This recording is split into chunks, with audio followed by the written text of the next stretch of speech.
Good afternoon and welcome. I am Kathy Jones and we are so glad to be coming to you from Dublin Place Senior Living. You're in for a treat today. We have the wonderful Mr. Clarence Crawford and his daughter Penny Chestnut, and guess what? This young lad is 100 years old. I can't even believe it. He is a resident here at our community and I'm so blessed to have him be a part of our family. And I asked him when he turned 100, I said, how does it feel to be 100? He said, I still feel 99. Don't you? We're so glad to have you, Mr. Crawford. Keep on keeping on. That's right. What is your secret to being 100 years old? I'm asked that all the time. They don't know. Is it good living or bad living? Well, you know, good living goes a long way. That's right.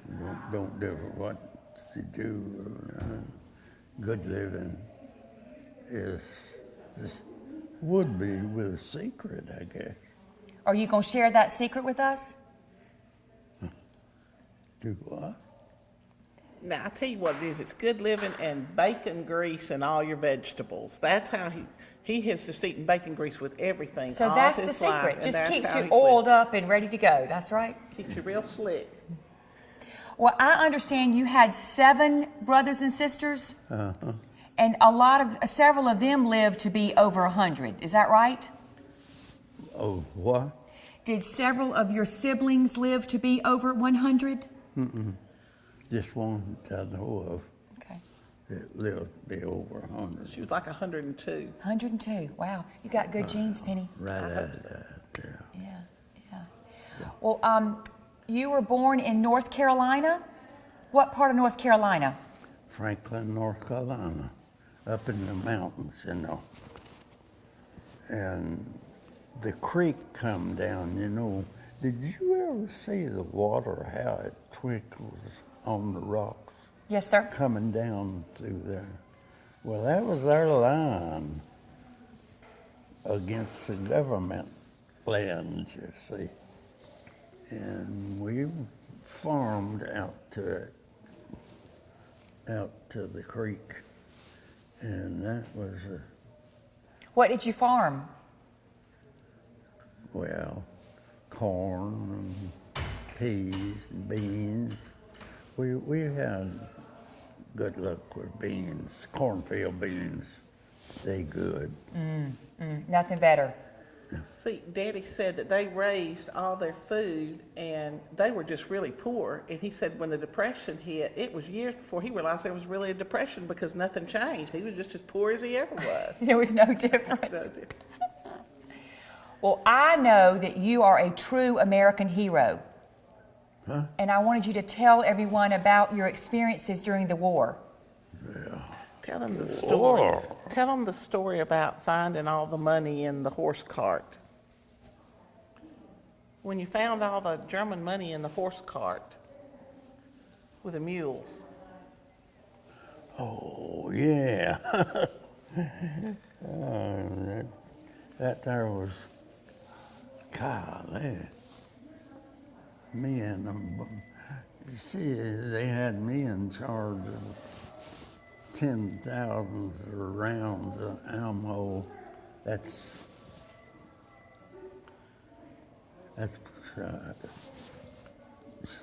shells that you shoot. I call them ammo, you know. Ammunition. Yeah, but, yeah. Well, we went tell the story part of it. I reckon I stopped the half track because I was in charge, and there was a big old barn here and a big old barn there, and I said, let's go through there. We did. Went through. There was a horse and a mule. Well, the horse had been shot. He was dead. But there ain't no telling how many thousands of dollars there was in that wagon. Wow. What did you do with the money? Left it. You left it. He was scared the Germans would shoot him. He said he got just enough money because it was really cold and they didn't have enough clothes and all. And he stuffed it. They stuffed it in their clothes to Keep them warm. And the rest of it, they just left. He said, I didn't want to have that money and some German find me and shoot me. Oh, I used it for toilet paper. Used it for toilet paper. I wasn't going to say that. It's better than a Sears Roebuck catalog, isn't it? That's good. And didn't you fight at the Battle of the Bulge? The Battle of the Bulge? Yeah. Tell us about that. Where would it start? No, I'd have to say this. I had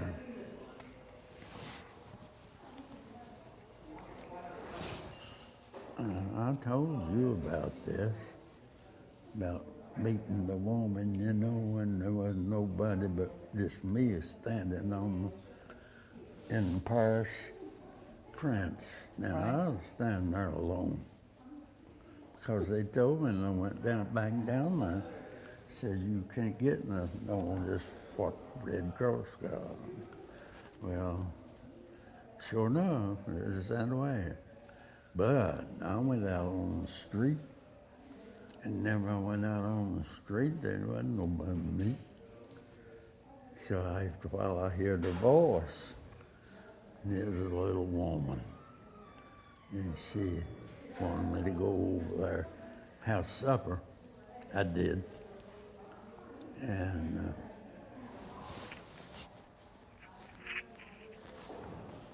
after we had the Didn't you say she had a salad and you hadn't had a salad in over a year? You said it was the best salad you ever had. Probably longer than that. And let me bring something to the end there.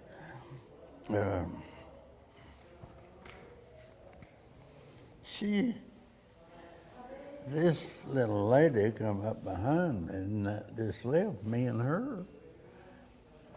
And she could talk English, good English. She was a Jew. And I said, yeah, I ain't got nothing to lose. I'll go here. I went and got in the cart, and she did too. That was a pretty girl too. He liked the ladies back then too. You've always been a ladies' man, haven't you, Mr. Crawford?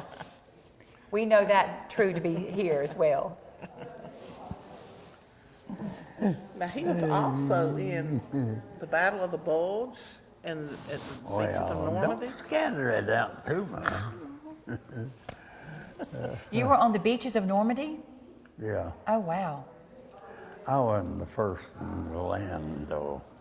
I was in the 7th Armored Division, you know, that's vehicles, half-tracks and tanks and things like that. And we just carried a whole lot of supplies. And I was a mortar man. And I don't know how I hear at all in this year, because that shell's about like that and about that long. And I have had them call in, and they'd want to lay down 32 rounds or something like that, you know, on the enemy. And when you learn to load some there, but where am I at now? Where are we going?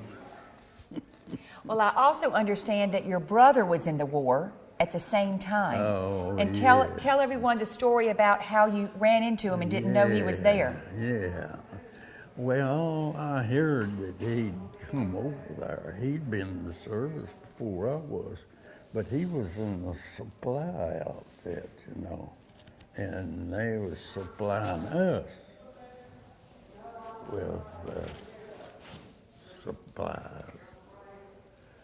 And so when it come time for me to go home, They put me in a boxcar, and I stayed in the boxcar 3 days and 3 nights or something like that.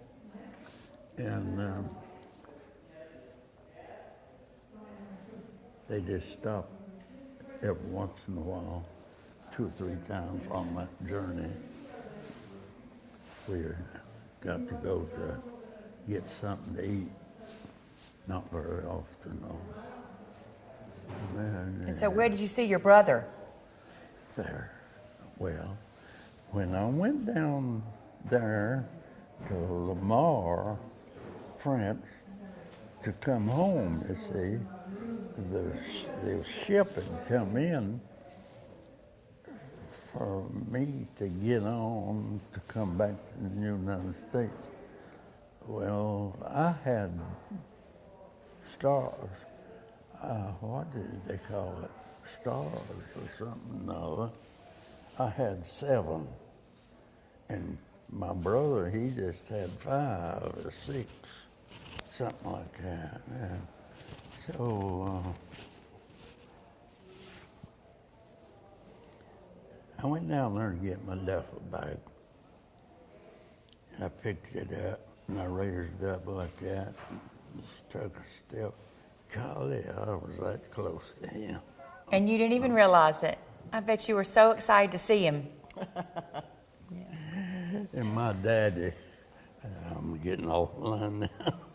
My daddy never had to hug me like he hugged me whenever I got home. How long had it been since you'd seen him? It had been a pretty good while.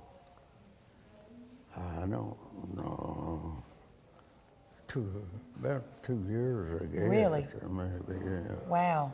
And you see, when we went leaving from over there, we had to give all our land in behind us back to the Russians because they wanted so much of it.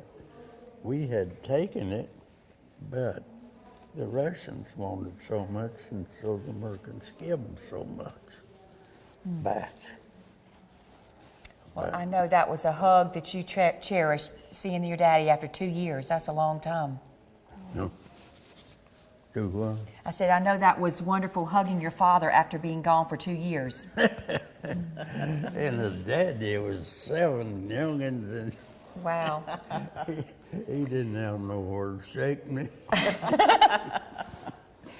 We're going to take a short break and come back and hear more about this wonderful man. Be right back.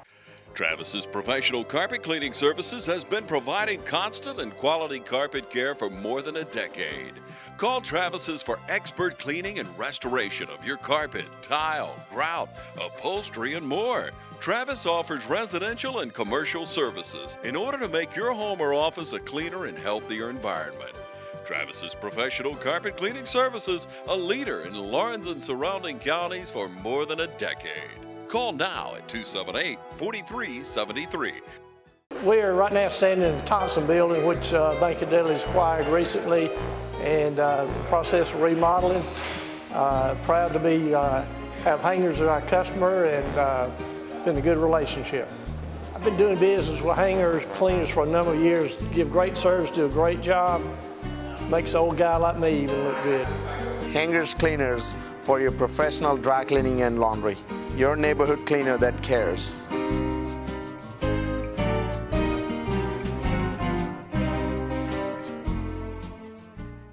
Welcome back. We're here with Clarence Crawford, who is the newly 100 years old here at Dublin Place, and his daughter, Penny. And Mr. Crawford, I wanted to ask you about what happened in 2011 when you were honored at the Braves game.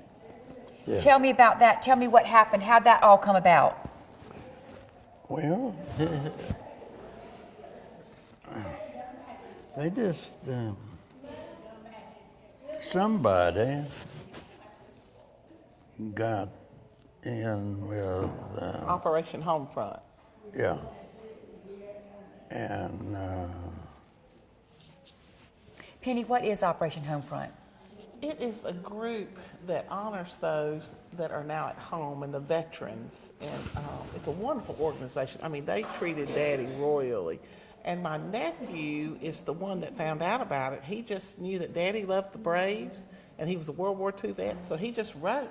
And he said, do y'all do anything special on Memorial Day or Veterans Day or whatever at the ball games? And so they called one day, and we went up there. We had no idea it was as big a deal as it was, but it was great. Tell them what you got to do at the Braves game. Well, When you walked out on the field. oh, well, they gave me the day in there, and I could do whatever I wanted to, you know. And a whole lot of love in there. Yeah, they had all these, it was a Memorial Day, so they had all these veterans and all these soldiers there. And so they had like a lunch for him, and I'm not kidding, I don't know how many it was over several hundred of these soldiers just came by and shook his hand. And it was amazing. It was amazing. Well, yeah. And tell them what happened at the 7th inning. Huh? The 7th inning. 7 minutes. 7th inning when you got to walk out on the field. What? When you got to walk out on the field. Oh, they give me a certain amount of time to come out and make a circle. You got to walk on the field? Yeah. Oh, wow. How exciting. Yeah, oh, well. Yeah. And weren't you on the Jumbotron as well? Yeah. That handsome face all for everyone to see, right? I come out there and they said, what did this say? They just said, here's Clarence Crawford, and they did the picture of him when he was in World War II, you know, his Army picture. And then he just walked and circled out there and waved. It was really neat. That's And then they did some other kind of performance with all the soldiers. It was a big thing. Oh, show me, Bill. I mean, they took him all over. He was on Atlanta, you know, Channel 11, and it was really a big deal. They never did have it down there. He says, there's man from down there. This is local. This is local. True. Yeah.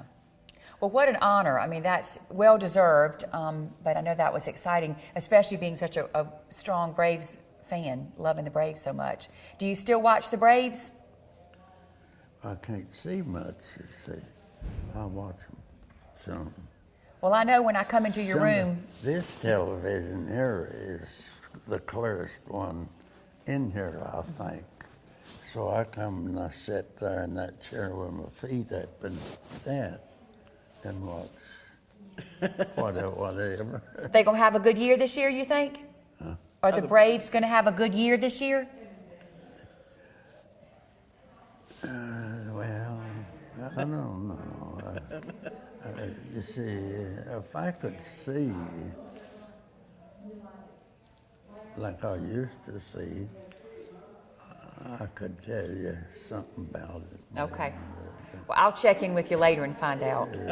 Well, speaking of baseball, I understand that you're going to be doing something exciting in the morning, which is Saturday, the 26th. Do what? What are you doing in the morning? What are you doing in the morning with Jax? Yeah, oh, I'm throwing the first ball out, but I'm going to have to throw it to do this then. He is going to throw out the first pitch for the Dudley Little League baseball game in the morning at 9 o'clock. So you're going to be a Brave again, right? Yeah. You're brave and you're going to be a Brave. Brave. Well, how exciting. That's wonderful. And then tomorrow as well, you're going to have another birthday celebration. This has been Clarence Crawford week, I say, at Dudley Methodist Church from 2 to 4.